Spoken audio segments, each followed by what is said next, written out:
Welcome to Coach Bennett's podcast, where every run has a purpose, where kindness is hardcore, where this is about running, and this is not about running, where every starting line is a finish line in disguise, where rambling still gets you where you need to be, where pineapple will never ruin your pizza, and the sodas, adult and not adult kind, are always cold, and where there is room on the starting line for everybody.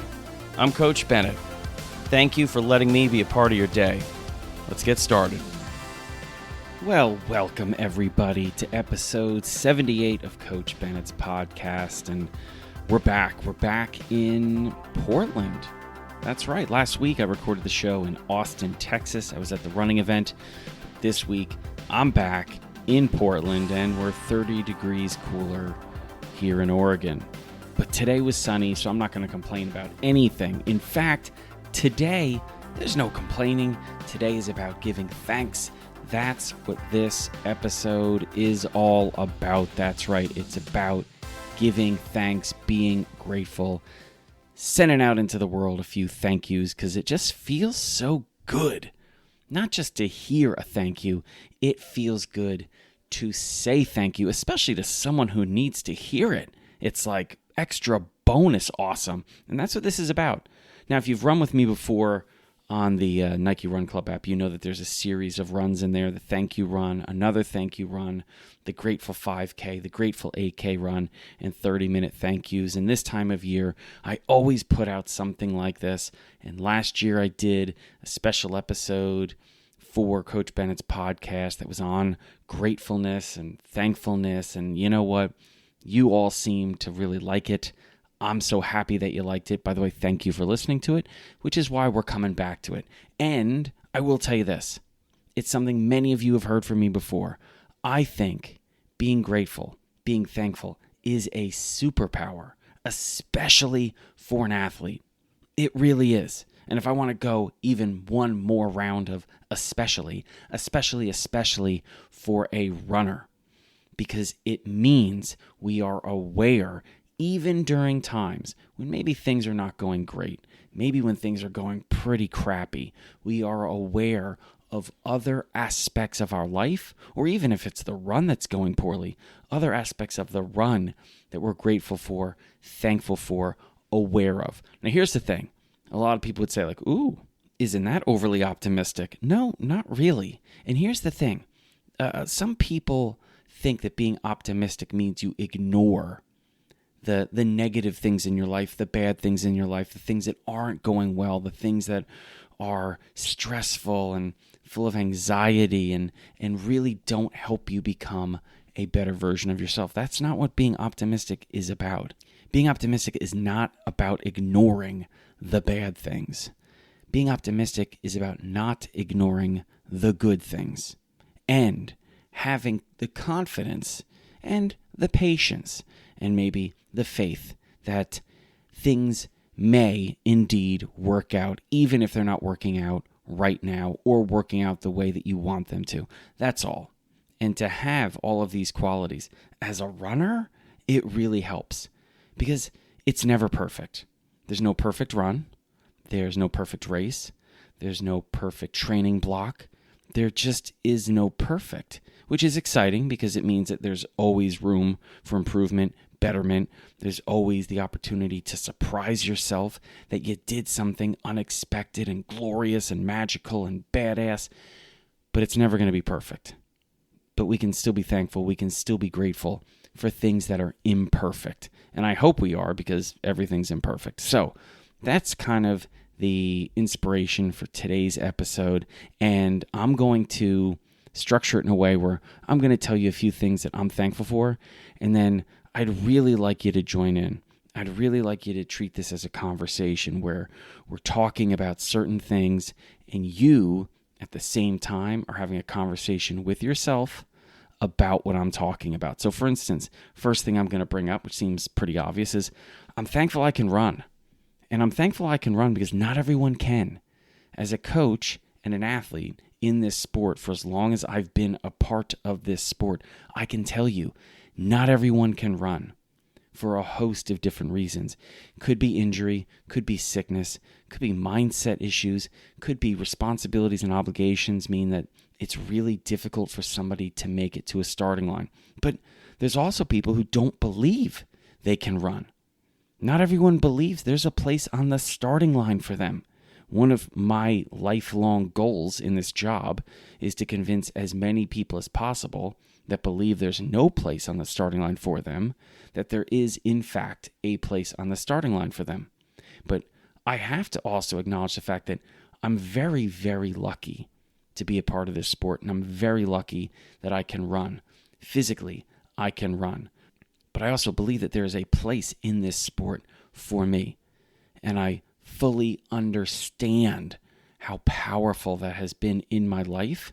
And I also realize how powerful it is in so many other people's lives, and how powerful it could be in someone's life who does not believe they are a runner, have the capability to run, or have a spot, a place in this sport.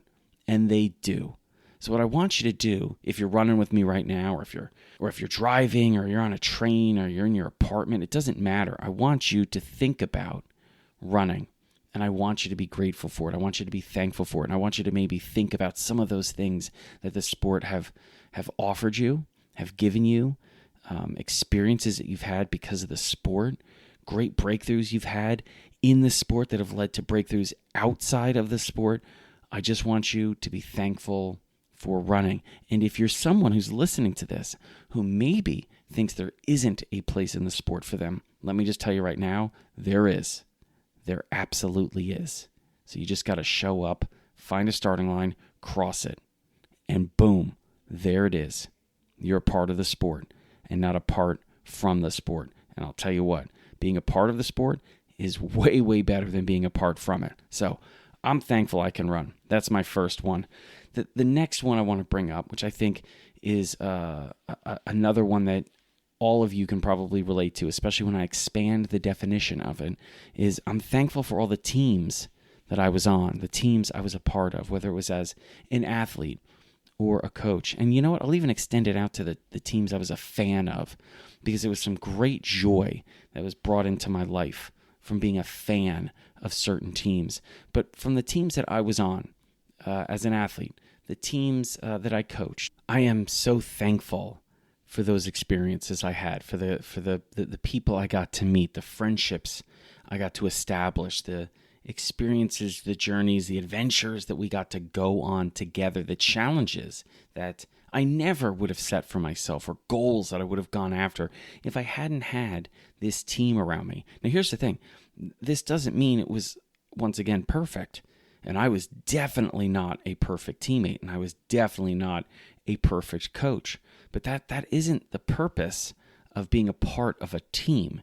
You're not doing this to try to be perfect. You're doing this to try to work together, to learn how to work together, to try to have established goals that you're all heading towards, working towards, and also have your own personal goals that you can strive for yourself, and also have the support of your teammates. And in response to that, help teammates with their personal goals. There's so much that goes on in the dynamics of a team. It's a lot like a family, and I'm including my family in this as a team. My family is my most important team of all, and I'm thankful for them. And I also know I've been very lucky in the fact that I've had a number of really great teams from early childhood through college to post-collegiately and through my family. And like I said, it wasn't always perfect, but I was very lucky to have these great teams. I also know not everyone has access or been a part of great teams. And as a result, sometimes they can think there is no such thing as a great team, or maybe there isn't a great team for them. But I will once again tell you, there are, and there is a team for you. There is a community for you. There are teammates out there that want you to be on their team. You just have to keep looking. You have to look at all of these things as just new starting lines. Yes, maybe this starting line didn't lead to a great team to be on, but maybe the next starting line leads to another team. Keep looking for your people. Keep looking for your tribe. Keep looking for those teams. And if you are a part of a team, could be at work, could be at school, could be a choir you're a part of, or a writing group that gets together every third Tuesday of every month to just go over each other's work. It could be literally a cross-country team, a track team, a run crew, a run club. It could be a group of people that are meeting out of a running specialty store. The point is, if you have some type of a team, and loosely define it, because it doesn't mean that you have to share the same jersey to be a part of a team. The qualities of a team have nothing to do with the uniforms, okay? But if you are a part of a great team, be grateful for it. Be thankful for it. Realize that it's an extraordinary thing to be a part of a great team. Think of some of those great teams in your life. And they don't have to be teams of 15 or 20 people. It could be a team of you and one other person, or you and 3 or 4 other people. And it doesn't have to be, a group of people that are all the same age or the same gender. It can be a complete just mishmash of just people. And that's what's so glorious about a great team, is because all that matters is if you come together. If you come together, and you're better as a result of coming together. So think about maybe some of those teams in your life that maybe you had in the past, or maybe you currently have right now, and it's a great opportunity to think about what to you makes up a great team. Because I'll tell you what, you're going to want to be on different teams and multiple teams and new teams and reconnect with old teammates throughout this long race that we're all on, okay? So give some time and think about that, all right? And believe me, you can come back to this, or you can think about this later once this is all over, all right? I'm also thankful for the access to roads and trails and tracks that I have. I was thinking about that today. I was running around my neighborhood, and I was thinking, the roads are pretty good here. There aren't that many potholes. They're pretty well lit. So if I'm running earlier in the morning or later at night, the trails here, there's lots of trails in Portland, Oregon. I'm eternally thankful for that, because I know how hard it is to not just make a trail, but to continue the upkeep of a trail, which is usually done by park rangers or volunteers. It's a lot of work. And every time I'm out there on a trail and I'm enjoying myself, I usually end up taking the trail for granted. Because I'm having such a good time, I'm not thinking about the upkeep of the trail. But it usually pops in at least once on every single trail run I do that somebody helped make this trail. Somebody, after the last storm, helped clean up this trail. And there are usually notifications, if you pay attention to the park systems and the trail systems that you take advantage of, if you're lucky enough to have a trail or park system around you, where they have community cleanups. Volunteer, be a part of it. I'll tell you what, the next time you run on that trail, after having been a part of upkeep on that trail, you're going to have an even better run, because you won't take the trail for granted, because you were part of making that trail exist and continue. So I am so thankful for the roads, the trails, and the tracks that I get to run on. Just another thing to think about. I mean, again, if you're running with me right now, think about it. Think about where you're running. And if there are issues with where you're running, maybe you are the one that's going to change things and make it better.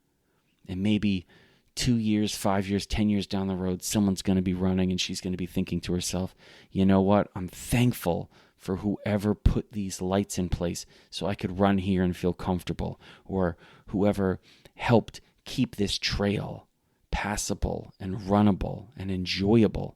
You know what? I think I'm going to look and see if I can volunteer. You could be the inspiration going forward. How cool is that? All right. What else am I thankful for? Well, I'm going to tell you. I'm thankful I know how to run.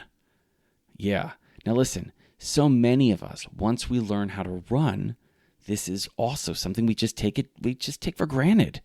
You start a run, you start easy, you start relaxed, you understand, that you're going to progress through the run. You know how to put together a tempo run or a fartlek workout, or if you want to do intervals, you know how to set them up, and the different paces. You know that sometimes you're going to have a run that's not that good, but you're not going to beat yourself up too much or at all, because that's just part of the gig. You figured out how to do this.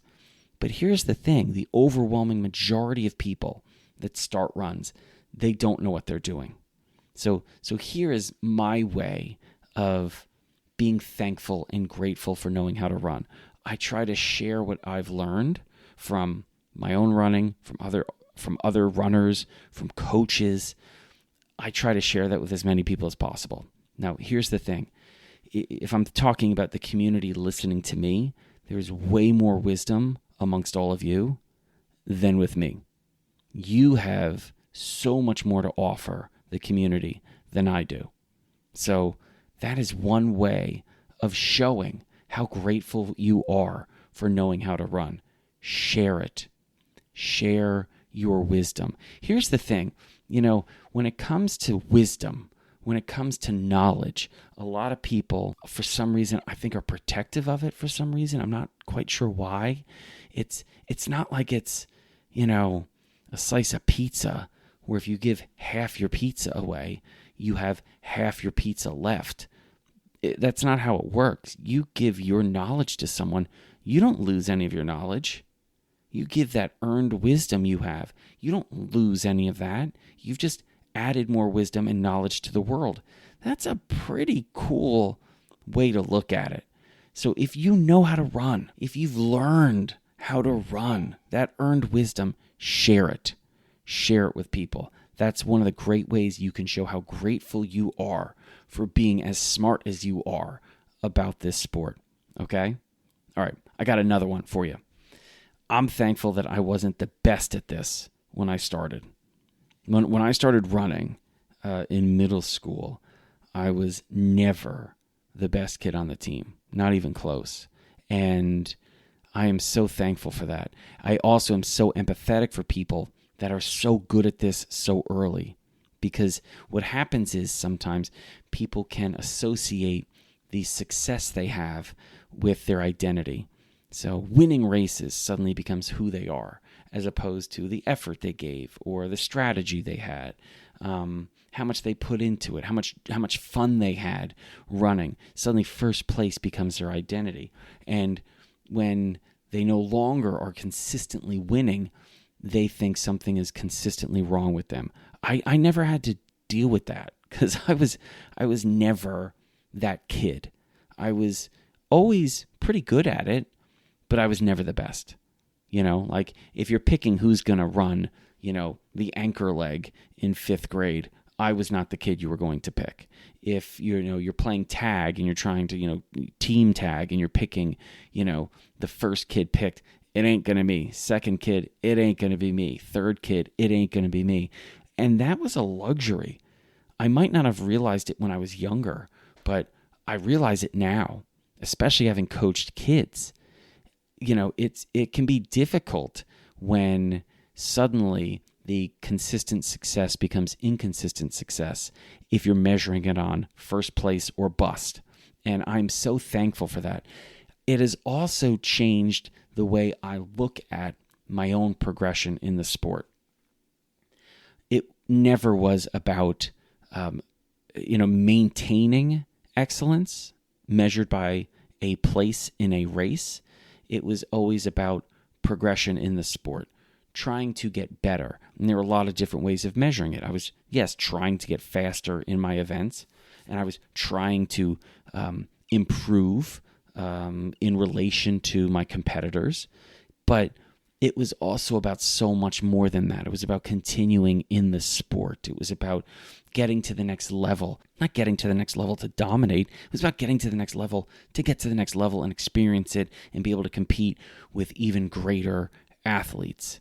To continue my experience in this sport for a few more years. So if you're someone who's not the best in their grade or their school or their conference or their run crew or their run club, a lot of times we can diminish our value because we're always comparing ourselves to people that are better if the metric is faster or can go further. And I think what you have to understand is it does not mean it's easier for someone because they can cover a distance faster than you. And it doesn't mean they're giving a greater effort than you if they can cover a distance in a faster pace. All it means is they covered that distance faster. That's really, really important. It has nothing to do with your upside, your potential, what you can get out of the sport. What you can get out of this sport. And maybe be a little empathetic to those people and think, they may have pressures I don't have. They may have stresses about the starting line and what's going to happen because they are equating the success or failure of this race with them as a successful or a failed human. This is especially prevalent in kids, but I've seen it in young adults and I've seen it in adults. And I'm eternally thankful I never had to deal with that because it wasn't my identity. So, 2 things. Be a little bit more in awe of yourself for what you can do, because I want you to focus on yourself and not the people around you. And then focus on the people around you, but be empathetic for them. That's what I want you to do. All right. So that's just something I'm thankful for. I'm thankful I wasn't the best at this when I started. I'm also thankful I had such great coaches and teachers. Eternally thankful for that. I'm so thankful I had such great coaches and teachers. And here's the thing. I'm not just talking about coaches in running. I'm talking about coaches that I had in other sports. I'm talking about people I've had as coaches in life. I'm talking about teachers I had at every single level of my education. I'm also talking about teachers that I run into every day. Teachers that maybe I meet in person or I hear a lecture from.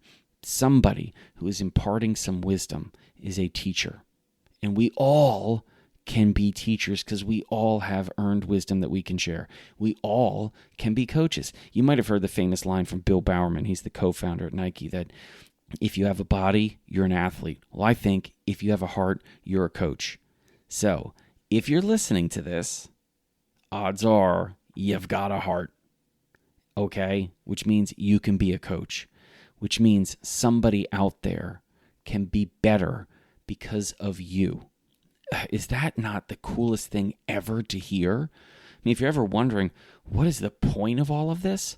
I think it's that. I think we have the ability to be coaches and teachers for each other. We can help each other become better.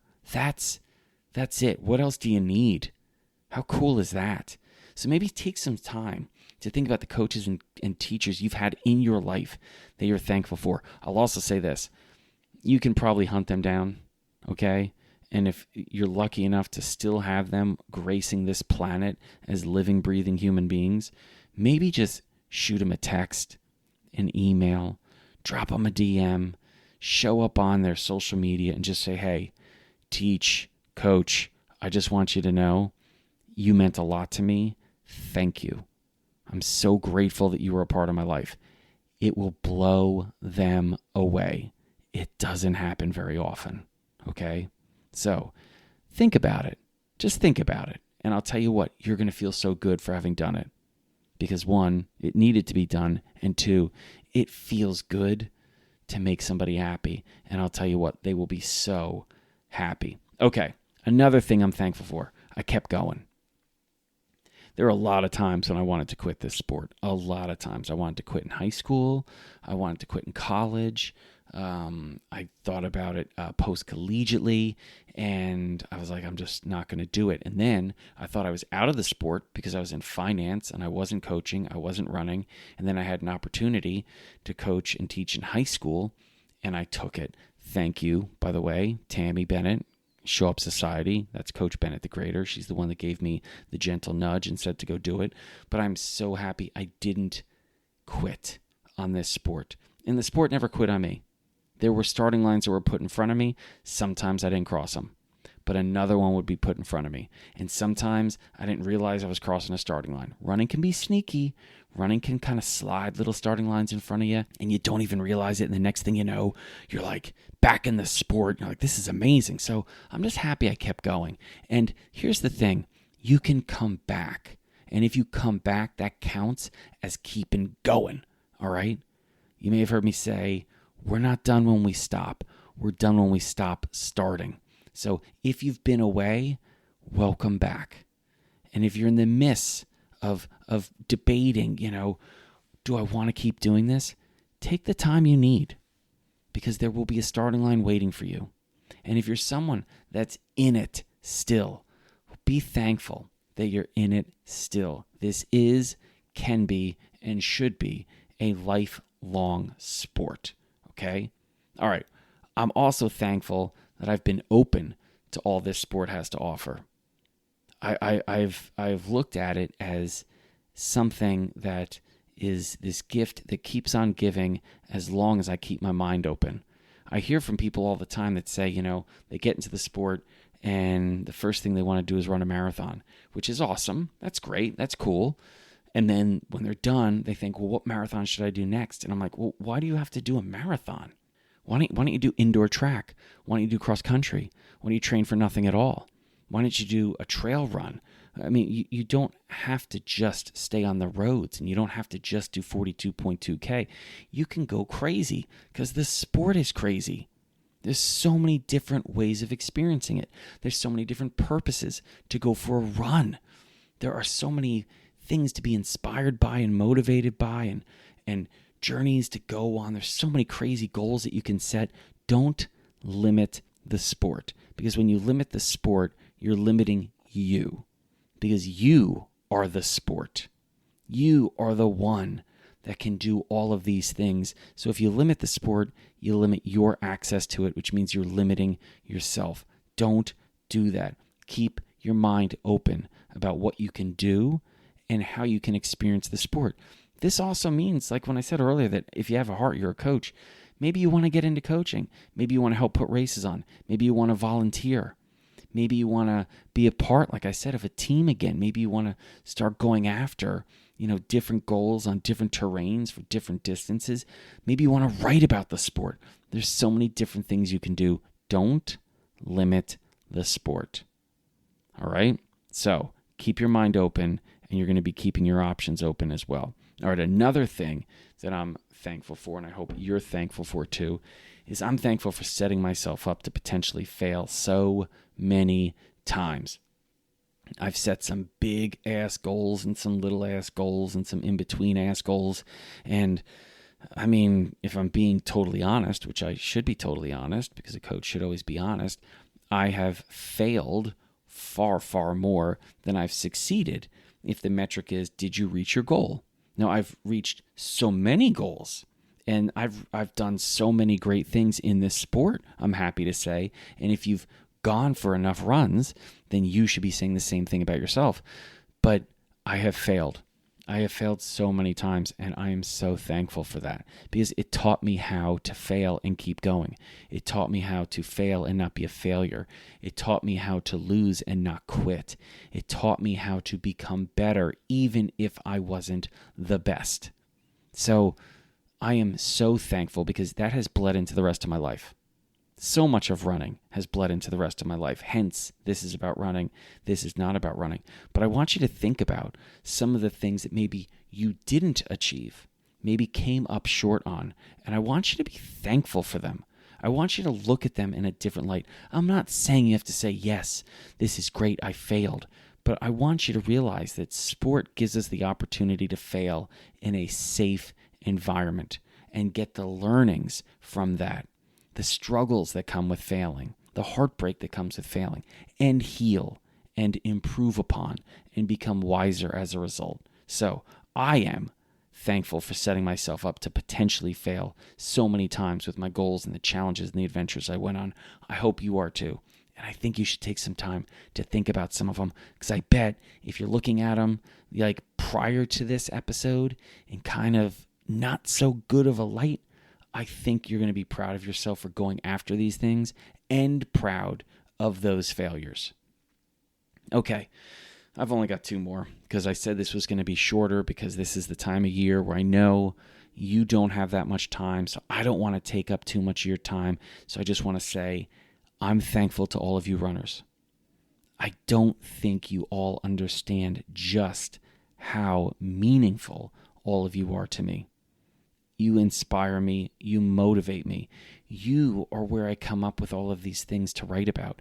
You are the impetus for these podcasts. You are the reason why I keep coming back to the starting line, because I know one of you at least is going to be there. And that's one more than needs to be there. And one is enough. One matters.